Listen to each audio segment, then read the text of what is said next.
So, being a 46-year-old woman, and there's a lot of talk about hormones and menopause and perimenopause, and I'm hoping to hold on to my fertility a little while longer. But so I don't feel like I've had the perimenopause symptoms yet. Maybe starting to, but I'd love to dive into like hormone replacement therapy. Is it good? I feel like I started doing a little bit of testosterone recently, and it's like a game changer. I feel so good. But are there risks that what do I need to know about hormone replacement therapy? I love that. So, and with thyroid comes hormone issues too. Like those two go so hand in hand. And then when women hit perimenopause, menopause, the rates of hypothyroidism and Hashimoto's also increase. So they're like bidirectionally tied, right?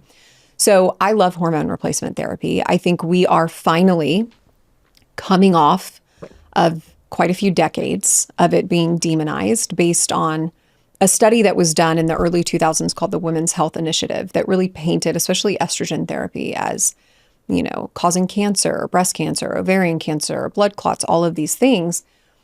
And functional medicine has known for a long time that that study was not valid, that it was very, very poorly executed, very poorly analyzed. And the biggest study in history came out in the spring of 2024 that looked at millions of women over 2 decades on hormone replacement versus not, and looked at health outcomes in these women. And the data was extremely clear. Even estrogen replacement, which, I would consider to be, quote, the more risky one, if you can even say that, was shown when you use estrogen replacement in good amounts, especially early on, protective against breast cancer, ovarian cancer, cognitive decline as we age, obviously osteoporosis, osteopenia, and even heart disease, which is the number one killer of women and men too. So it completely neutralized the Women's Health Initiative and really changed medicine's approach towards hormones in general. And it's such an exciting time to be a woman. I feel so bad for the women that came before us that had to suffer the consequences of the Women's Health Initiative. But not only in research is it shown to be safe, effective, I literally see it change women's lives every day. For progesterone, for example, like most women, as we are in our 30s even, we encounter lower levels of progesterone that lead to like PMS, PMDD, anxiety, irritability, agitation, insomnia, worsen leading up to our periods or postmenopausally consistently. And I've been called a witch 3 times by 3 different women for fixing their progesterone because once you a good witch like Glenda, right? Yeah. Once you take it within like 48 hours, women have this extremely life-changing experience of feeling more calm, more zen, more like themselves. And it's miraculous almost, right?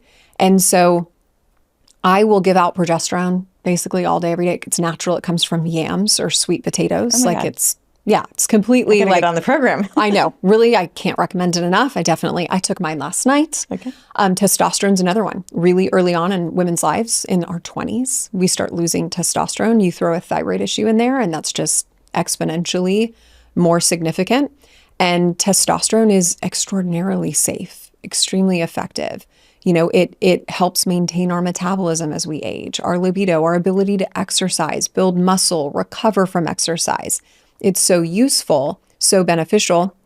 I think in some cases right now, it's being taken to extremes. Women are being, put on really quite excessive levels of testosterone. And that is not good, right? Too much of anything isn't good. But when it's used appropriately and well, it is incredible for how you feel on a day-to-day. Women get their spark back. They really do.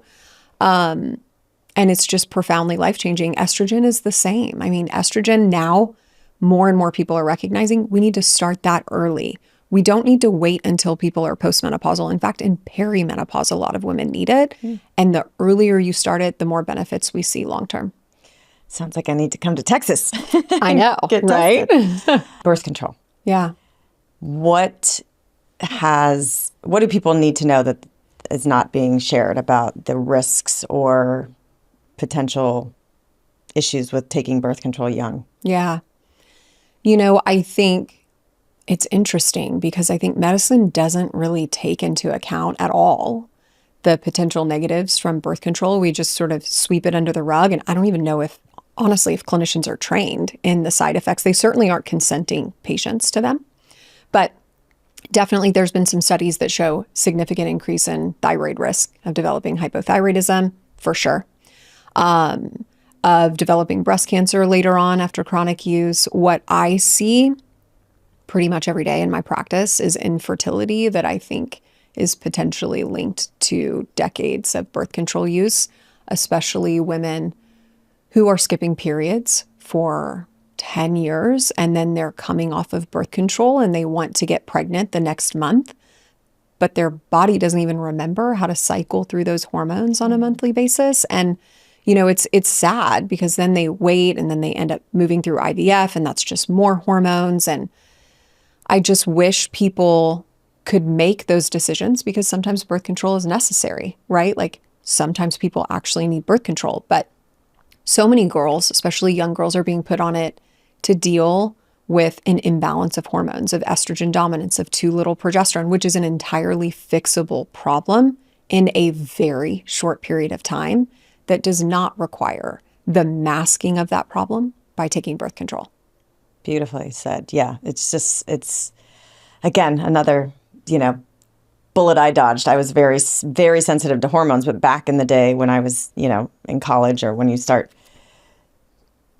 playing with birth control as like just a protective means of living your life, I was very sensitive. So if I missed a pill, even if it was low dose estrogen, I'd be like on the floor, like crying, like suicidal thoughts. I was like, this is not normal, nor is it going to my body. So I just never took it after that. And thank God, because I'm maintained my health and fertility and all of that stuff. But it's just like, God, these poor girls. These poor girls. Are not knowing. I have literally seen a girl be diagnosed with bipolar disorder that was a manifestation of her birth control. And when she came off, she literally did not have those health issues anymore. I mean, I am a crazy person on birth control. You want to see me get a little wild? Put me on some birth control. And it's really quick. So, I mean, I think all these young girls, it's become their normal. They're not even old enough to recognize it, which is sad. And then moms don't know either. So, of course, they want what's best for their daughters, but they're not aware either. And there needs to be some education and accountability for clinicians to have these conversations. Totally. And then you pour social media on it. And adolescence was so hard for us. Right. It's just like the most awkward.